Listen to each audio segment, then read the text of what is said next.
All right, and just like you assumed they would, the Republican Party caved and gave the Democrats the spending bill that they wanted without passing the SAVE Act, which has been sitting on the Senate desk of Chuck Schumer now for some time. You have that. You have Kamala Harris threatening to do away with the filibuster unless we are able to pass a federal legislation for abortion. You have Mark Zuckerberg is apparently a libertarian now. All kinds of crazy stories going around. So I'm taking my jacket off here. I'm a little toasty.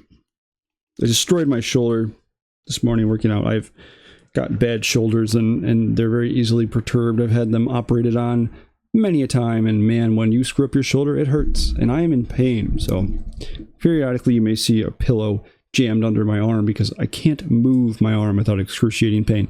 It's great fun. I can kind of use my mouse and my keyboard, but yeah, been a bit of a rough day.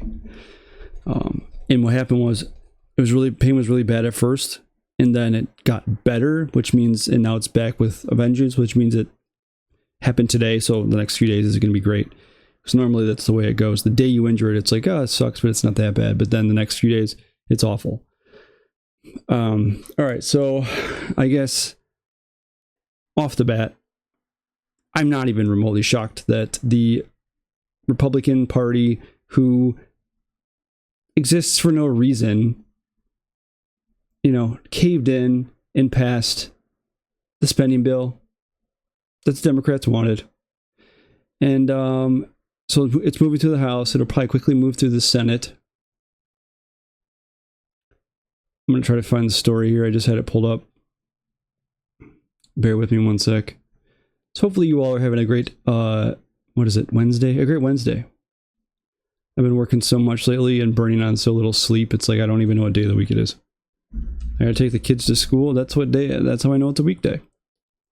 So when you grow up and you're an adult and you no longer go to school and you work, and if you work from home, it's like the days all just blend together, especially when you work for yourself like I do. It's like everything just kind of blends together. So if you could please, real quick, before you jump into this, could you please just give me a like, a subscribe, share my channel, comment, follow me on X. Links are in the bio. I'm Dr. Jesse Roberts. This is Join or Die. Let's jump into it. So we have this story here. Congress passes funding bill to avert pre-election shutdown. Sorry, a stopgap funding bill. Because, man, oh man, you know what would be really awful? If the government shut down. Whatever would we do without them? The president is expected to sign the bill soon. The legislation does not include the SAVE Act, which would require proof of citizenship for people to register to vote. The U.S. Senate on September 25th approved a stopgap funding bill that would extend the deadline for a government shutdown to December 20th, sending the legislation to President Joe Biden's desk. The legislation passed the Senate in a 78-18 vote just hours after it passed the House of Representatives. Of course it did. Uniparty Republicans out in force. The Senate did not consider amendments to the bill, which could have substantially delayed its passage, as the House had already left town. It's important. We got to get that done before, we're going to have to stay and work. The legislation cleared the House earlier Wednesday, 341 to 82 vote, far exceeding the 2/3 support needed. 82 Republicans voted against the bill, while all Democrats backed it. Shocking.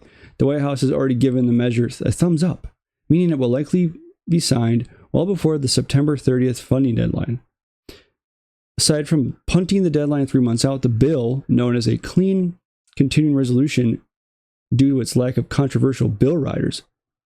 So it's just money that we get to give to the government and they can piss it away. Includes $231 million in new funding for the Secret Service. And unlike the previous version, it doesn't include the Safeguarding America Voter Eligibility Act, or the SAVE Act, which would require a proof of citizenship to register to vote. And of course, Chuck Schumer says, well, Americans can rest easy that because both sides have chosen bipartisanship, Congress is getting the job done. They wanted to avoid a painful and unnecessary government shutdown. Unbelievable, but so believable. Mike Johnson is spineless. Completely spineless. And that's no surprise. Because unfortunately, most Republicans are. I have made my views known on how I feel about the Republican Party. I think they are worthless. I think they are a joke. I think they do nothing. I think they serve no purpose other than to pretend like we get a semblance of choice in this country. They are just a controlled opposition. I'm going to pause this for one blip of a second to clean my glasses. Hold on. All right, now I can see you. Well, not you. I can see me. Now we can. You can see me better because I have clear eyes. But so Mike Johnson, who is spineless, did not get the bill passed with his one stipulation that we make something that's already illegal, which Democrats overwhelmingly refuse to support. Crazy how that works. Well, man, oh man, they were sure quick to pass along all that money, and this is what do they call this, a clean bill, so there was not a whole bunch of riders attached, which means what? The one rider was this. That was the one no. That was where they were going to draw the line. No, we can't ask non-citizens. We can't ask citizens to prove citizenship to vote. We can't do that to our non-citizens. So, whenever when was McCarthy ousted as Speaker of the House? When was that? Let's see. Is that dude got? I feel like it was relatively quickly. Let me do my work. Kevin McCarthy was the 55th Speaker of the House from January to October of 2023. Man, it feels like it was longer ago than that, but it's fairly recently. And I remember when he was ousted, and some people, the more Republican people in my life, some of them are freaking out about, well, there's a chance a Democrat could end up getting the speaker position. And, because it was people like Matt Gaetz and a few others who had, voted to oust Speaker McCarthy because Speaker McCarthy was directly violating promises he had made, like all Republican leadership tends to do in Congress.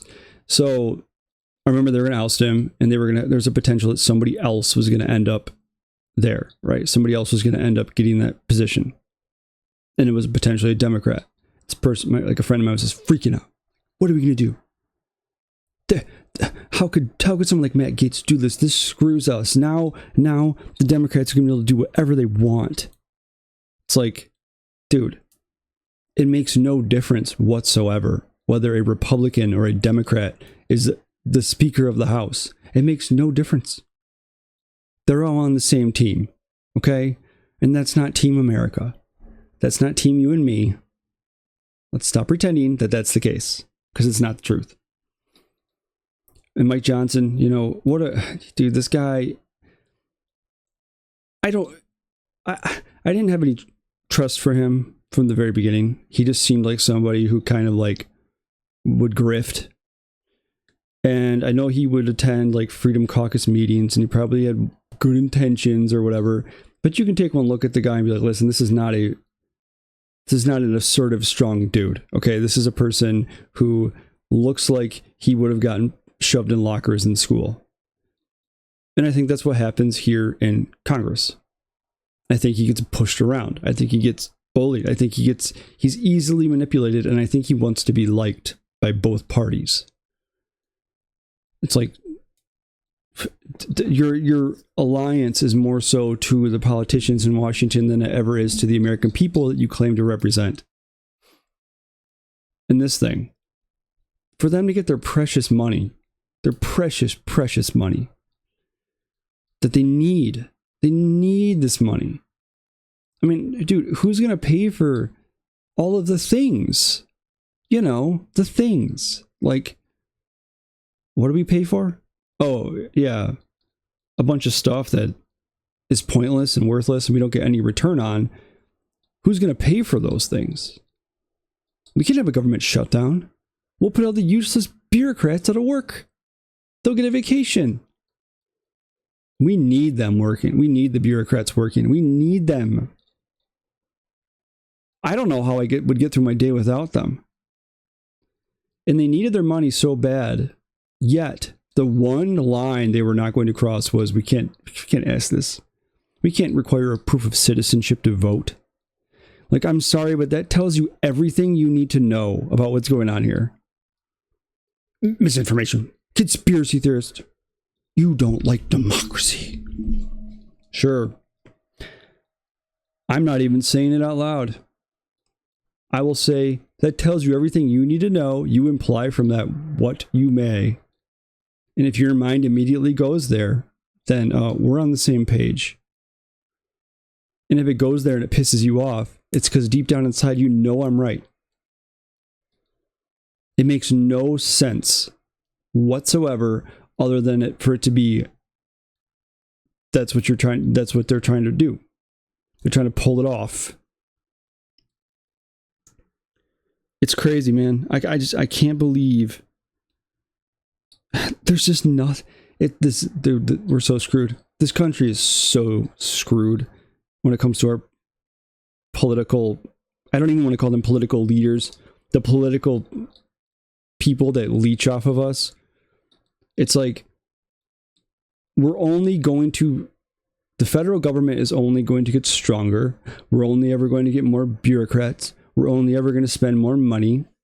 And they're going to continue to pander to voter bases, pretending like they're going to do something for them. And people will continue to vote for these people. They'll continue to vote for the established names, the people that have been doing this forever, the people that suck and will never have their interests at heart, but they'll continue to get voted into office. So they'll continue to do that. And even if you get a few of the really, really good ones in there, it's pointless. It is a waste of time because they're not going to do anything. They're not going to like, you know, if you had a Republican majority in the House, the Senate, and you're the presidency right now, nothing would get done.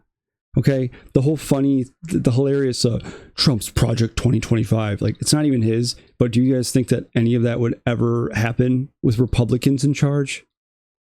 Of course not. The Democrats don't even think that. They just want to freak out their constituents about it. Doesn't matter though, because you know they gotta do what they gotta do. I mean, they have a very important job, and their job is to get reelected. That's your whole purpose in Washington. You don't care about American people. You don't care about the future of this country. You care about fundraising for your next election. You care about finding whoever's gonna, you know, puppet string you into your next position or reelect you or whatever. Do you realize it doesn't matter what happens in the future? There could be a looming government shutdown for all of eternity, and they will always pass the spending bill with whatever extra money they need at your expense. But don't worry, this is a democracy. You get a choice. You get to pick people that go into office and vote on things that you don't ask them to vote on, and they can spend your money whether you like it or not. But hey, you put them in there, you get what you vote for. Oh my goodness, it's so just it's not surprising in the least, but it's just depressing. I'm a libertarian. Well, let me tell you my story. So I considered myself more of a conservative, more of a Republican for a very long time. And when I got out of college, you know, Mitt Romney ran for the presidency in 2012, and I was such a like, here's a term from back in the day, such a noob when it came to politics that a lot of the stuff they were talking about went over my head. I wasn't obsessed with it like I am now. And you know, life was tough when Trump first came into office. I was going through things in my life, you know, going through divorce. I didn't really care about that stuff. But then I remember after Trump had been elected, and I remember when they were doing all this sham impeachment stuff, it kind of woke me up. I was like, whoa, like, this is all BS. And I saw that there were like Republicans switching to the other party. Then I started to learn more about how full of crap, how politics is just a big show, how they're all destructive, how government's terrible at doing everything. Like, it all just built from there. And I remember in 2020, when Trump lost the election, I'm like, and I remember this vividly because like Mitch McConnell got reelected, right? Of course he did.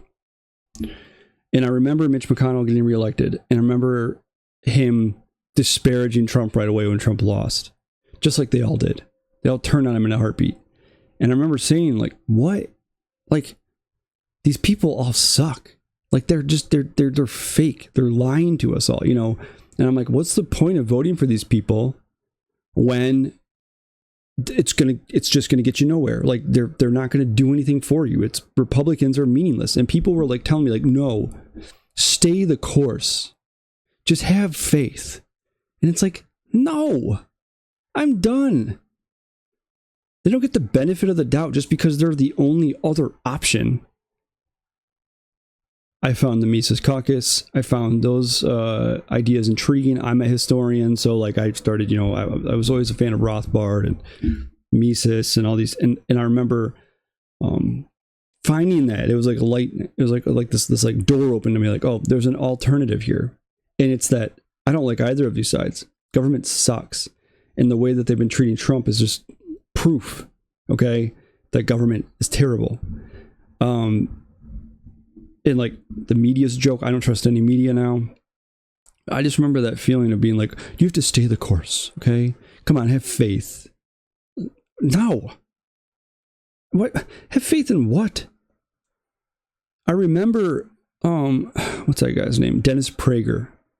I'm trying to remember what it was. Something happened where Dennis Prager was kind of like, you know,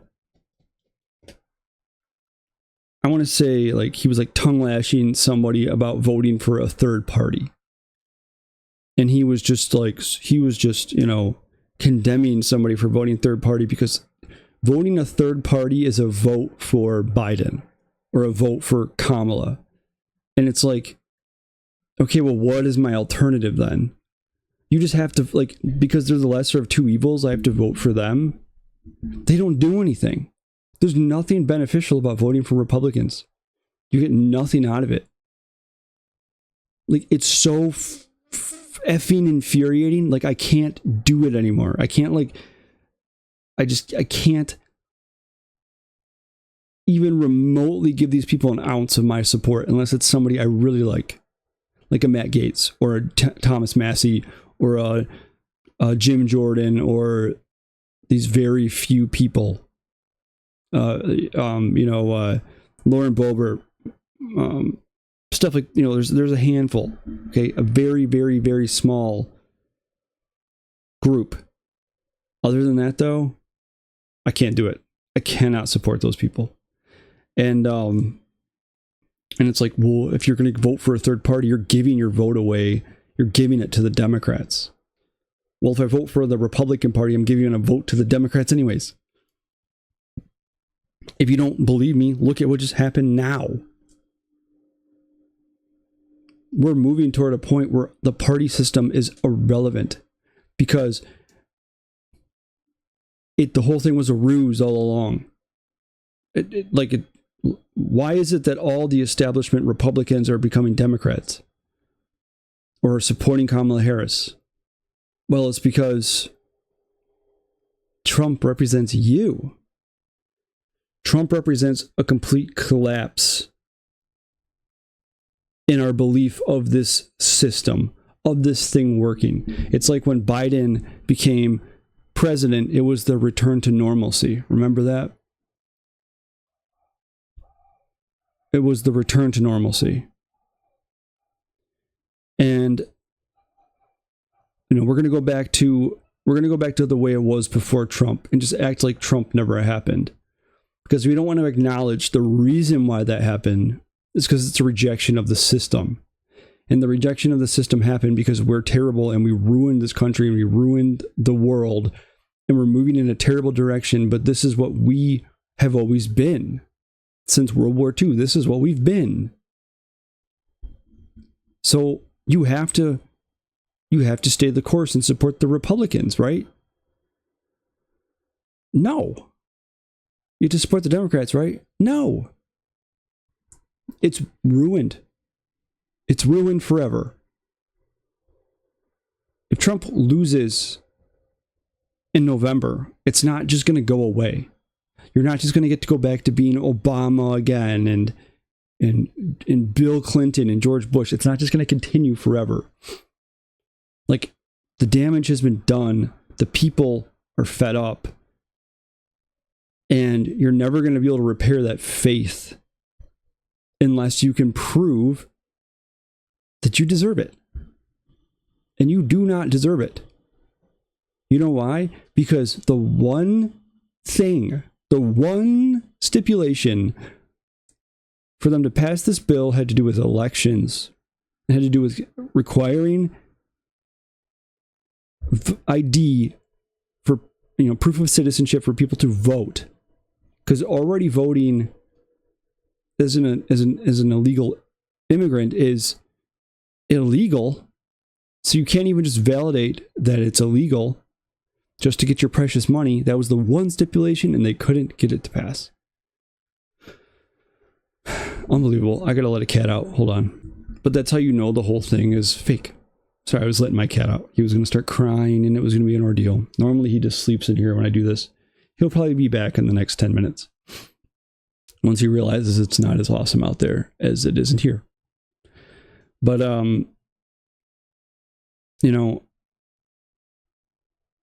there's nothing this government can prove to me that they deserve my respect. Not any of them. Not Democrats or Republicans, except for the few people I like. The few people who will actually stand up for what they should be standing up for, actually representing American views and values. Not very many of those people exist. I don't care about wars overseas. I don't care about funding Ukraine's war. I don't care about that stuff. I don't. Because I have children and a family, and life has been tough. And I went to the grocery store today and tried buying anything. I spent $200 today on groceries that were enough to feed my family of 4 for a week. In 2020, that would have been $100. Even. If even. And you're expecting me to care about a government shutdown. I don't give a shit. I don't. I'll care about your government shutdown. Shut it down. Shut it all down. But you don't want it to stay shut down because maybe after a while people will realize, oh, we don't really need to do this anymore. It's a scam. Ugh, I'm so sick of these people. I'm so sick of the Republicans being the word I want to say. Being wimps. Being the P word, because they are. And Mike Johnson is Exhibit A. I'm sure he's in there, laughing it up and yucking it up with the Democrats who call, their opposition extremists and fascists and say that their America First agenda is absurd and evil and whatever. And that Ukraine's border is America's border. Let's just give them all our money. That's the kind of people that think that they deserve your support. I'm sorry. I'm fired up today. When this came through this morning, I was pissed. I was pissed because this is how it's always going to be. This is not going to change. We're not going to get people that are all of a sudden going to grow a spine, and we're going to get a huge majority of people in there who are going to stick up to the system. Like, they can't do that. Why not? Why can't they do that? I don't know. Ask the people that have tried. Where's Trump's legal team from when he questioned election results? Oh yeah, their lives are ruined. Literally. Like, you can't do that. You can't stick up to them. And let's just say Republicans win the majority in the Senate in this election. Who cares? Wow. Cool. They'll do nothing with it. Let's say they win the majority in the House and the Senate and Trump wins. Cool. Doesn't matter. Trump will fill his cabinet with establishment people who will try to deter him at every turn, and they will try to make his life miserable, and they will try to make sure he gets nothing done, because they have to continue the status quo. We have to continue this thing. The post World War II liberal world order. We have to continue that. He's just an obstacle to them. And it's like, it's not because of him. It's because of who he represents. That group of people is the biggest problem to the establishment, because he embodies the rejection of the establishment. Like, he's the embodiment of that. And what that means is there's a sizable force of people in America that want to go back to the old ways. That's what the conservative party actually is or conservatism is more of a reactionary thing, trying to go back to a different time period, right? Which we always are moving into a worse and worse space, but you're going back to that time. And I'm not talking, well, they want to go back to pre-civil rights and go back to the civil. No, they don't. They want to go back to a time where we got to have individualism in the United States. You had your rights, you had your liberty. Government was not stomping on your toes. Administration was not bloated, and it was impossible to get everything done. And those are the things people want to go back to. They don't want to go back to whatever stupid thing that, whatever insert stupid Democrat talking point or Republican talking point. They want to go to a point where, listen, most people alive today, save for like a teeny percentage, the only America they know is the one that has been constantly involved in wars overseas, proxy wars. Go just even on the leftist commie encyclopedia, Wikipedia, and search proxy wars. And I want you to tell me, look at every proxy war. Look at every war since World War II and look at who the belligerents are, and tell me how many of the wars the United States of America has been involved with in like not just directly, but in a proxy stance. And you will see how many freaking conflicts there are and how 100% of these wars America's involved with. So there's nobody alive today really that knows what it's like to live in America where war is not just part of our life. It's just that none of us know what that's like. People are done with that. People don't, there's been no return on that investment. Okay. The Soviet Union is done. It's collapsed. Okay. We were sitting there pretending like it's still around. That is my roundabout way of saying that the Republicans are spineless. I'm tired of this. I have no support for these people. Mike Johnson is a joke. It's a clown show. All right, so I wanted to show you this story. I meant to kind of bring this up yesterday. So Kamala Harris has threatened to end the filibuster. She called for an end of the legislative filibuster in the Senate during an appearance on Wisconsin Public Radio on Tuesday to codify the right to abortion and eliminate state pro-life laws, a move with massive legislative and societal repercussions extending far beyond abortion. Senator Joe Manchin, who left the party to become independent but still caucuses with Democrats, will no longer support Harris for president, he told CNN. Shame on her, Manchin said Tuesday. She knows the filibuster is the holy grail of democracy. It's the only thing that keeps us talking and working together. If she gets rid of that, then this would be the House on steroids. As for Manchin supporting Harris, that ain't going to happen. I think that basically can destroy our country, and my country is more important to me than any one person or any one person's ideology. I think it's the most horrible thing. Kirsten Sinema, who like Manchin is now independent, yet still caucuses with Democrats, blasted Harris for her terrible short-sighted position. To state the supremely obvious, eliminating the filibuster to codify Roe v. Wade also enables a future Congress to ban all abortion nationwide. What an absolutely terrible and short-sighted idea. And this is the embodiment of the Kamala Harris campaign, isn't it? It's doesn't matter. Nothing else matters but Roe v. Wade. That's like the most important thing to them.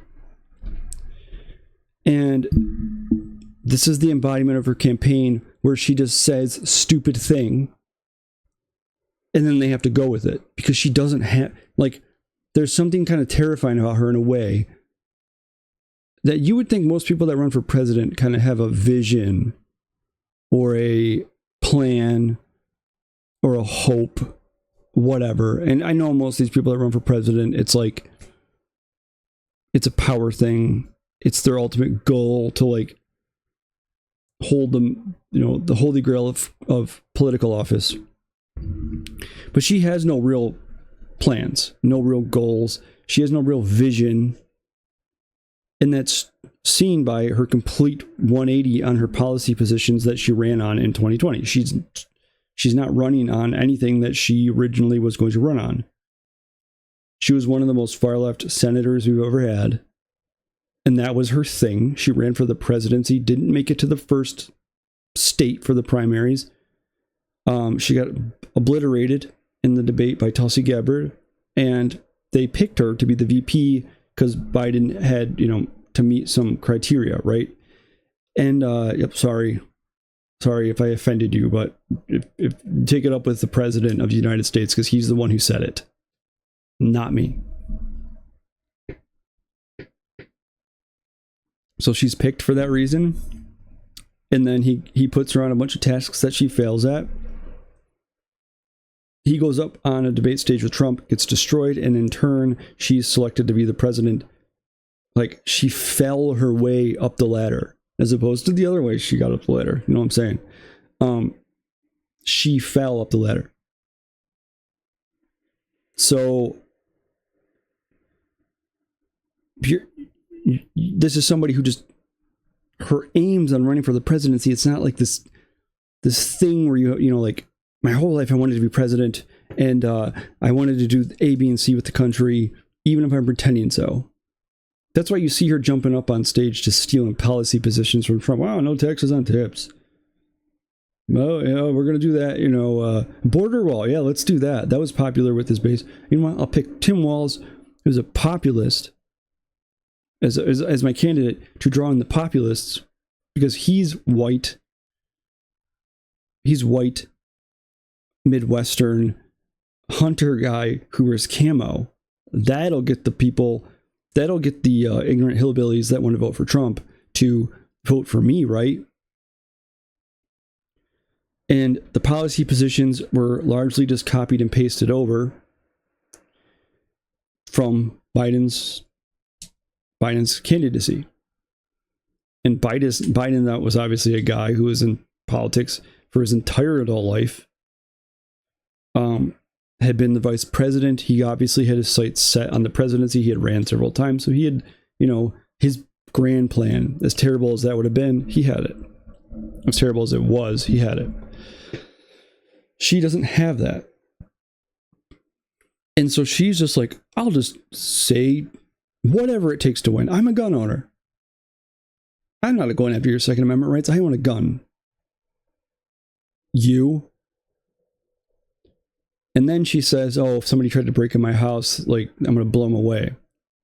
You know, this is a person who is a California attorney general, a person who clearly, her parents are like San Francisco civil rights 1960s Democrats, okay?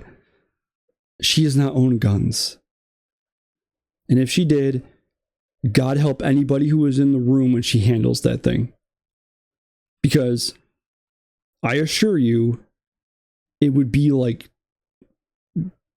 what's that movie? Is it Ratatouille? That little Disney movie where the rat's in the house and that old lady's just like blowing like the ceiling off of her, you know, blowing the the ceiling off, and like that's what it would be like. It would be completely petrifying to be in the room with her handling a firearm. But she's just grifting, dude. She's doing whatever it takes to win because that's what she's being told. They're basically saying, because we all know she's not going to be the face of the Democratic Party. So last night, Timcast IRL had Dinesh D'Souza on, and he made this like really kind of, you know, he articulated a point that we've all thought, and like I thought for a while, but you know, he said, you know, historically, whoever the president is the face of the party. I gotta move my arm around, dude. I'm dying here. I'm gonna try to pillow prop this up. My shoulder is ruined. Oh yeah, my pillow has snowman and Santa Claus on it. I it's the only one that like fits perfectly. So bear with me. So you know, he said that historically, whoever wins the presidency tends to be the face of the party, and that's true. And now, for the first time, like with Biden, that stopped.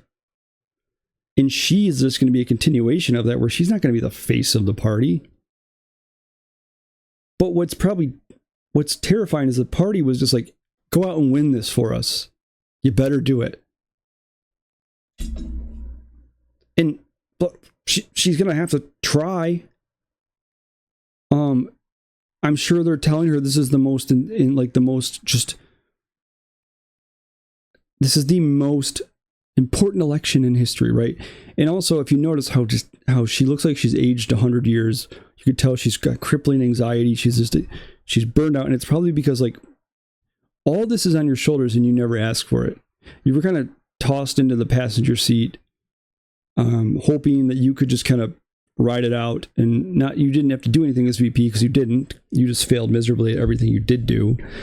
And so they just kind of chucked her in, go win this thing for us, kid. And they're putting her into this immense pressure to go out and win it. And it's like, she's got to win it somehow. And she's going to have to find a way to defeat Trump. And what that means is I have to appeal to the extreme leftists in my party. I got to appeal to the traditional Democrats. I got to appeal to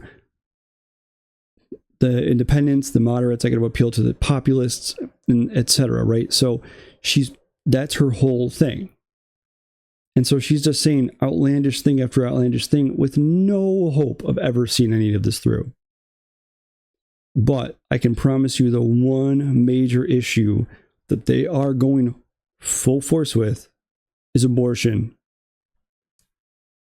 That is the most important thing in the world to these people. They're obsessed with it. And that's going to win over a lot of the women vote. Is that issue and that issue alone. You see it. You see them go around asking people, why are you going to vote for her? And it's like always one of the top three answers. Like, that's the most pressing issue in the world right now, right? You're on the brink of World War III. Biden has destroyed our standing and our world standing. Our economy's in the crap. We are more divided than ever. You know, our currency is worthless. There are no jobs. Like, all these issues, but this is so pressing and important. And go ahead and eat my head off about this. I don't care, because I'm, as a libertarian, kick it to the states. That's what all I'm going to give you. And I think that's, you know, the state level thing is more important because that's actually more of a sample size of what the people in an area want. That's more representative of what the people actually want versus this big watered down federal government thing. You're trying to represent hundreds of millions of people from an office in Washington, D.C. It's just absurd. So, but this issue is so important to them. She screwed up big time by doing this. I mean, this is like you're going to go into a room, you're going to go into a debate with Trump and argue to him that he's the biggest threat to our democracy. He's the biggest threat to our democracy, but yet you want to do this unless you can get your way. Like, that's what this is about. Like, that, like, the fact that that's where your mind even went is terrifying. And think about all the things they could get past if they had a filibuster removed. Second Amendment rights? Bye. Hate speech laws? Here you go. I mean, so many things that the leftists love and care about. That's what's on the docket if you end up getting rid of the filibuster. It's this thing that has kind of been an institution in our Senate forever as a way, like they said, to bring sides together. But you are using this issue, this abortion thing, as a linchpin to actually talk about getting rid of the filibuster, which you cannot do as president of the United States. Okay? That's not how that works. But beside that point, you're talking about, you know, like, you're talking about very authoritarian things when you talk like that. Because you're essentially saying, I don't care what. You sit there and you cry about democracy. But what you're saying in that instance is, I don't really care what the people want. I don't really care about that at all. I don't care what the Americans want. The Democratic Party wants this. We're going to make it so, and we're going to get rid of a way that there's any sort of pushback whatsoever. And it is short-sighted, but they're always short-sighted. Everything in this country is done in this short-sighted manner. It's true. Why do we toy around with interest rates? Why do we have artificially high or low interest rates? Because we need to fix the problem now. Because everything is either politically inconvenient or politically convenient right now. We need to fix the problem now.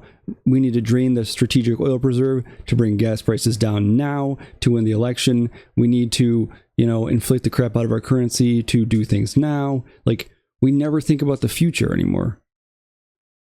And that is a good take from some of these Democrats. Like, you don't understand. You're setting this up where it's not just going to be in the future where we're going to get our way.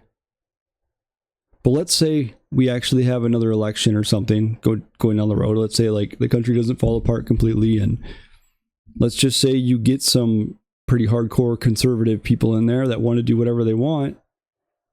And you got rid of the filibuster. Well, you screwed yourself. And, like, that's a good point, because you know what's happening right now in this country is there are generations of young people that are coming up in this incredibly hostile and divided environment. And I assure you, there are plenty of people out there that would eventually use that to their fullest advantage. Okay, that would do things like to the extreme of whatever side they're on. And you just can't think. You can't just say stuff like that now. You can't just say stuff like that and say this is going to happen because I said so. So in order, though, for the filibuster to be, ended, you would still need, you would still need to change the rules in the Senate. So the Senate would have to vote to change the rules in the first place, which would require a 2/3 majority, which you're not going to get. Or they can switch the rules and go with what they call the nuclear option, which is a simple majority.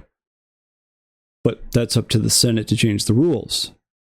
Then the Senate would have to set a new precedent by ruling that certain types of legislation or nominations are not subject to the filibuster.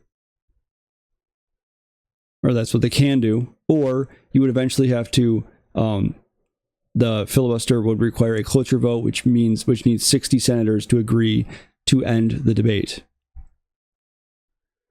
Like, it's just not going to happen. And unfortunately, unlike how many Americans think, if Kamala Harris wins the election, she can't just do whatever she wants. The presidency is not a monarch. She's not an emperor. Or he or she's not an emperor. They can't just say, I hereby declare, and put up a decree, and the filibuster is gone. Those things are in there. They were written in there by the founders of this country for a reason, to have checks and balances. It's why we don't have a full-blown democracy, because the founders did not like the idea of a full-blown democracy. They wanted checks and balances. That's why you have your electoral college. You used to actually not vote for your senators. They used to be appointed by Congress, which is how it should be, because what's the point of doing another popularity contest? There were lots of things in place to make it so there were checks and balances. Congress used to make laws. But then, thanks to our progressives came along, now three-letter agencies and bureaucracy gets to make laws. There have been things that have changed for the worse. But when you're talking like this, you can't just come in and do that. And it shows a complete lack of, it either shows she thinks the people that are going to vote for her are stupid, or she doesn't know how that works. And mind you, this is somebody who went to law school, was an attorney, was a district attorney, was an attorney general, vice president of the United States of America. Like, a senator, somebody should know how these things work. You can't just say things like that unless you either think it's going to happen, or you think the people that you're talking to are too dumb to realize that. Because you're not going to get a 2/3 majority to vote to end the filibuster. It's just not going to happen. That's probably one place where people will draw the line. Who cares? Doesn't matter. We'll just say things. We'll just say things that we feel like. So I wanted to talk about this. I did bring it up earlier at the beginning of the show here. So Mark Zuckerberg is now reportedly identifies himself as a libertarian. Now, this is an article from the Tampa Free Press. I know, I don't know about you, but I get up every day and read the Tampa Free Press. But there was an article by Business Insider, but I'm not paying for another freaking premium anything, especially from a mainstream publication like that, or a legacy publication, corporate media joke type thing. So Meta CEO Mark Zuckerberg is increasingly hostile to government regulation and skeptical of social justice. Sources familiar to the New York Times, familiar told the New York Times on Tuesday. Man, I can't read. Excuse my dyslexia. People who have spoken with Zuckerberg recently say that his beliefs, now most aligned with libertarianism, are classic liberalism. The tech mogul has made moves to clamp down on left-wing activism within Meta. Go Zuck. According to the New York Times, his ideological trajectory tracks with a broader rightward shift occurring in the upper echelons of Silicon Valley, with many tech executives who have previously supported Democrats now throwing money behind former President Donald Trump. What? He also tried to mend his relationship with Trump sharing a cordial phone call, and the president expressed gratitude for the tech CEO's kind words following the attempt on his life. Remember that Zuckerberg said that Trump getting up after being shot in the face and pumped his fist in the air with the American flag is one of the most badass things I've ever seen in my life. Now, Trump claimed in an interview with the New York Magazine that Zuckerberg told him he couldn't vote for a Democrat in November, though a Meta spokesperson said that Zuckerberg has not communicated with anybody how he intends to vote. Zuckerberg personally called Trump after Meta incorrectly took down images of the assassination attempt to apologize, according to the New York Times. So, apparently there's a move within Silicon Valley and big tech where people are leaning more toward voting for Trump. So, of course, they brought up the Winklevoss twins, which is like, everybody's seeing the Social Network movie. You know, that's like how they're relevant. But they were always, I think they've always been, proponents of Trump. So this story, it's like, I want this to be true. I would love for him to, he's saying he's more libertarian or more classical liberal. It's like, what does that mean? People are saying that he's become more cynical about government. Good. You all should be cynical about government. And, he has good reason to be, because government has basically destroyed his reputation and largely destroyed his company. He's a billionaire. He's got more money. He's got more money than anybody could ever know what to do with. But something tells me that's not what is driving him, is the billions in his bank account. He wants to build these things. He wants to build technology. He wants to be influential. Facebook, for a time, I mean, it's still one of the biggest social media platforms in the world, but for a time, Facebook was like everything. Everybody was on Facebook. I have a Facebook. I check it periodically. The only thing I use it for now is like Facebook groups, which is a cool feature of Facebook, and there's a ton of them. But like, you don't, it used to be like your friends would see your posts. Nobody sees that stuff anymore. I'm pretty sure I'm shadow banned on there anyways. Like, I'll post stuff and nobody ever sees it or interacts with it at all. And, if you watch my content, you can tell why I'm probably shadow banned. But, this whole thing with him, I watched the thing he said about Trump after it's the most badass thing ever or whatever, or one of the most badass things I've ever seen. Cool. But then there was other articles saying like, well, Trump threatened to jail him and blah, blah, blah. Stupid, typical talking points. But it's like, you can certainly see where he's coming from for a few reasons, because Zuckerberg let leftists take over his company and they destroyed his platform. They no longer made it this place that was cool to hang out and, and is growing and becoming more advanced, and, everybody had it, and like it was the future, right? That's those days are done. And it's because the leftists destroyed his platform. And whether you think that's true or not, like, go back in time, okay, mentally go back in time and remember what Facebook used to be like, and then remember what it became around like 2017, 2018, 2020, and then like they were, dude, you would get suspended on there for nothing. Like, if you shared a conservative anything, the moderators would, the independent fact checkers and moderators would just like, they would just throw you in Facebook jail. You shared like an edgy meme, oh, suspended.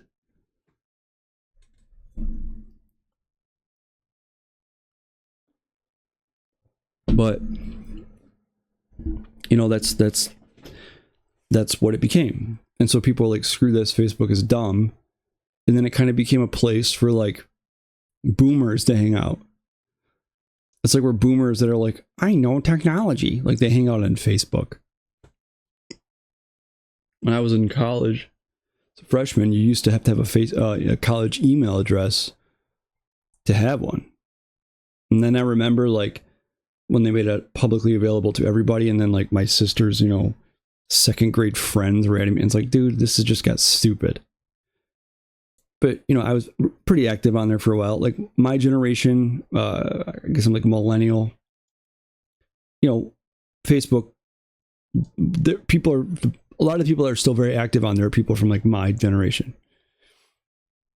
But it's also this generation of people that really need validation big time, right? Like, look at me. Like that's what I think a lot of people do on Facebook.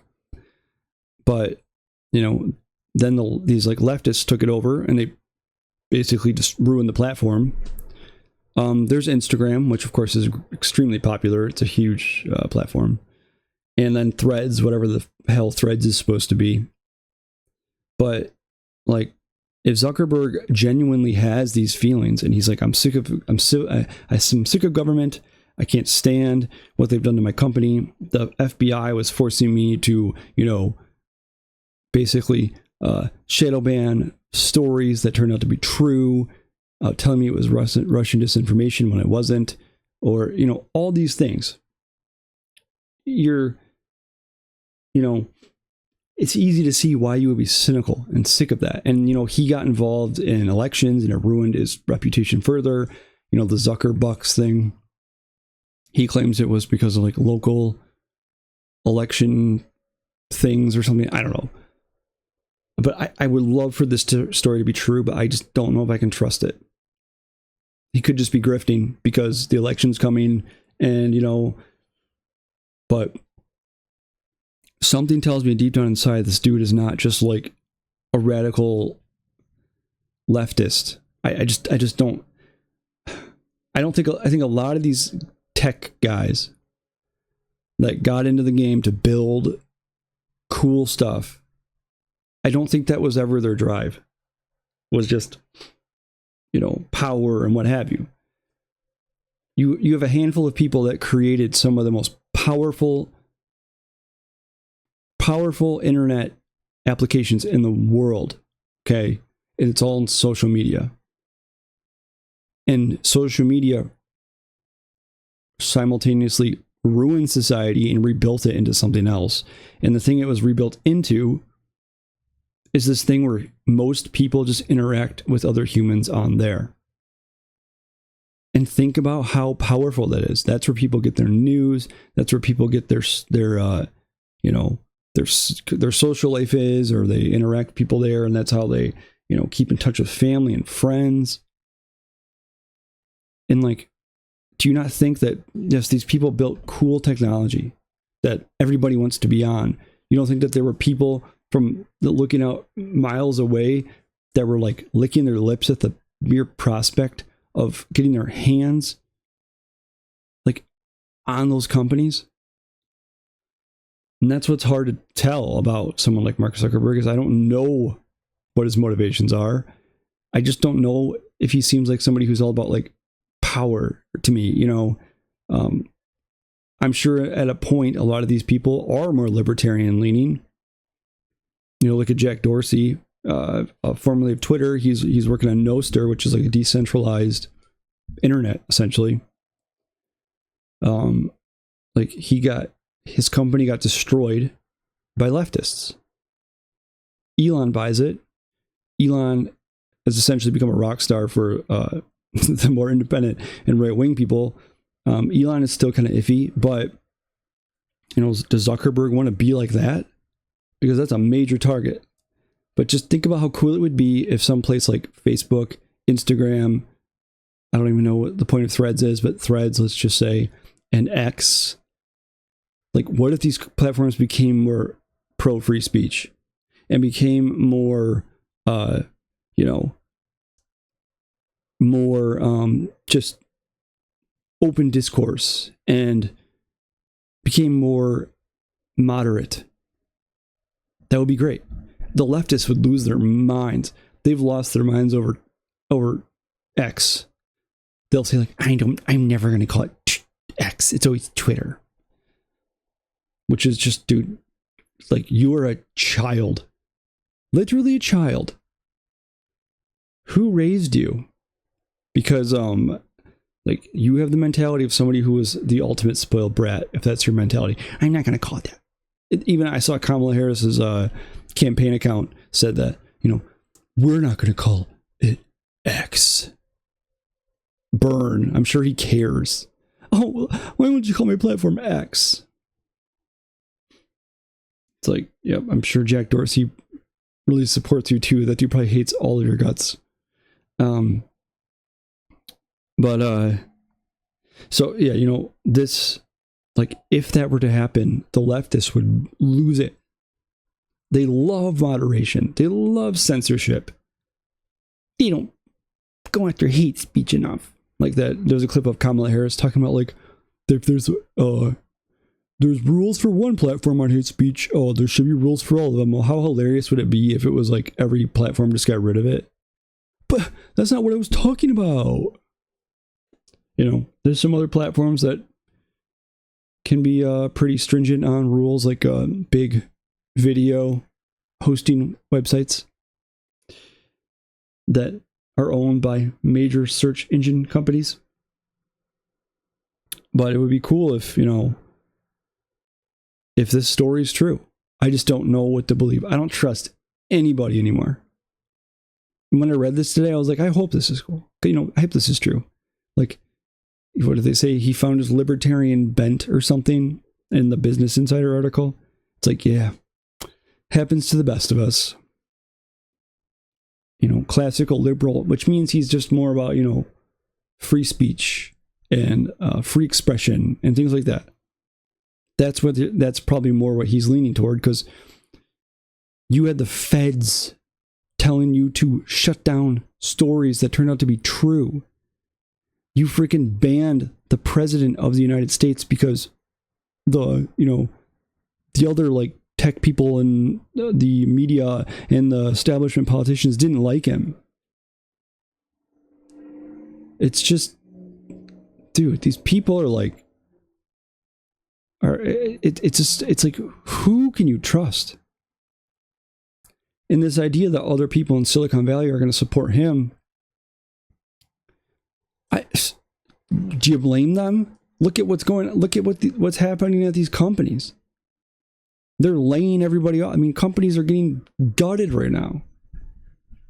Whether you like him or not, you can't deny that things were better under a different administration, and she's part of it. Whether it's her fault or not, or Biden's fault or not, it doesn't matter. People connect the economy to the presidential administration. They've done it throughout history. Like, people blamed Herbert Hoover for the Great Depression when that guy had, like, literally nothing to do with it. Okay, the guy was the president after years of, like, major speculation on the stock market and, just pissing money away, like, massive inflation, global economic collapse, and, like, he got blamed for that. That's how this situation is. Like, yes, Biden is not 100% responsible because Trump spent an awful lot of money, but, like, people connect it with, hey, times were better then. We don't want more of this. And like I said today, I cannot afford to live anymore. It's getting really bad. My wife is a medical student. I'm recently graduated with my PhD. So in third and fourth year of medical school, the students end up doing rotations. Like, they're gone all the time on clinical rotations. So I have to be here to raise my children and, take them to school, pick them up, take them to football practice, take them to all the things they do. And, it's tough. Like, my daughter lives farther away, it's from another marriage. So it's like, I don't really have time to have a full-time job. I'm doing what I can to make ends meet. Times are tough. I cannot afford to feed my family right now. And I can't fathom this for much longer. Like, we need something to be fixed now. And whether Trump has the answers or not, I don't know. I don't think he's looking in the right place, but something has to change. We can't just blow money on nothing and war and all this, and it's just this endless thing. And, like, I don't know. I think a lot of people are coming around to this realization. Like the same with the tech billionaire people. So, all right. Well, I don't know if I had anything else to talk about tonight. My shoulder is completely rotten right now. It hurts so bad. If you ever have shoulder problems, it is hell. What's the story? Oh, I've had both my biceps tendons reattached, like on a different part of my arm. I've had so many scopes done. It's just like awful all the time. It hurts so bad, almost constantly. And like when I screwed up, man, I really screwed up.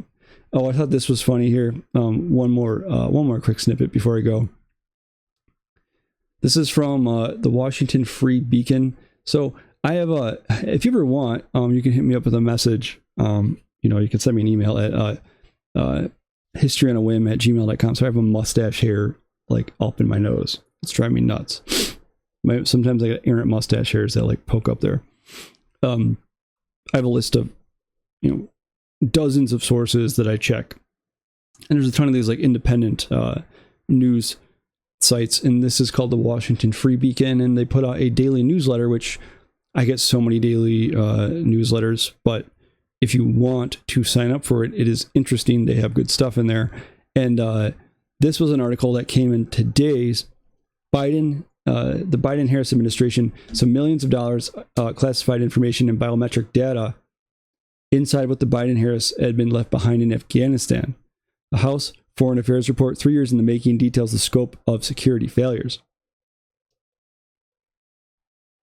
So they abandoned $57.6 million in American funds, a significant amount of classified information and advanced biometric data that enabled the Taliban to hunt down nearly 500 former Afghan officials during the bungled 2021 withdrawal, according to the findings of a 3-year-long congressional investigation. The report, which is linked here, if you want to read it, I'll put the link of this article in the description of the video, published Monday by the House Foreign Affairs Committee, provides previously unknown details about the scope of the cache and sensitive information left behind when the U.S. left Afghanistan in a rushed evacuation that left hundreds of Americans stranded and 13 service members dead. So, let's see. So the sheer scale of the administration's failure to plan for a catastrophe is the centerpiece of the House and Committee's report. Let's see. They left classified information, millions in cash, $7 billion in military hardware. The State Department had no idea people being evacuated were threats. One plane left, and as checks got done, a few people on the plane popped red. The plane turned around and went back to Kabul. A State Department employee disclosed. This apparently happened a second time, but the plane was permitted to leave Afghanistan and landed in a third-party country. So remember how, like, let's just here, I'll scroll through. You can read this and pause it if you want.